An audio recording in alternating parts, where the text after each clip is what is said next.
வடு மாங்காய் ஊறுகாய் செய்கிறதுக்கு 1 கிலோ நல்லா இந்த மாதிரி குட்டி மாங்காயை எடுத்துக்கோங்க. எடுத்து நல்லா கழுவிட்டு துணியை போட்டு ஈரம் இல்லாமல் தொடச்சி எடுத்து வச்சுக்கோங்க. இதில் 100 கிராம் விளக்கெண்ணெய் விடுங்க. அப்போதான் ரொம்ப நல்லது, உடம்புக்கு குளிர்ச்சி தரும். இன்னும் அந்த ஊறுகாய் கெடாமல் 1 வருஷமாக இருந்தாலும் வச்சுக்கும். அதனால் 100 கிராம் விளக்கெண்ணெய் விட்டு அந்த மாங்காயில் நல்லா அப்படியே குலுக்கி விட்டுருங்க.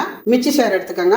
அதில் 1 கிலோ மாங்காய்க்கு 150 கிராம் உப்பு போட்டிருக்கிறேன். 100 கிராம் மிளகாத்தூள், 100 கிராம் கடுகு, கொஞ்சம் போல் மஞ்சத்தூள், பெருங்காயம் எல்லாத்தையும் சேர்த்து நல்லா இந்த மாதிரி அரைச்சிருங்க.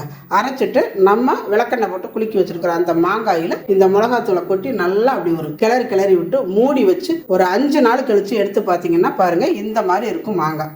செம்மையாக இருக்கும். இதை அப்படியே மூடி வச்சுக்கிட்டு நீங்கள் எவ்வளோ 1 வருஷத்தை எழுதி நல்லா வச்சு சாப்பிடலாம். செம்மையாக இருக்கும், அழுகி போகாது, கெட்டு போகாது, அவ்வளோ நல்லா இருக்கும்.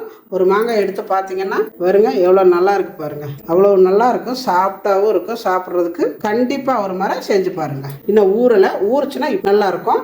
சூப்பரான வடு மாங்காய் ரெடி. இதே மாதிரி நீங்களும் செஞ்சு பாருங்க. இந்த மாங்காய் சீசன் டயத்தில் இந்த வீடியோ பிடிச்சிருந்தா லைக் பண்ணுங்க, ஷேர் பண்ணுங்க. செட்டிநாடு சமையலுக்கு சப்ஸ்கிரைப் பண்ணுங்க. நன்றி. வாழ்க வளமுடன்.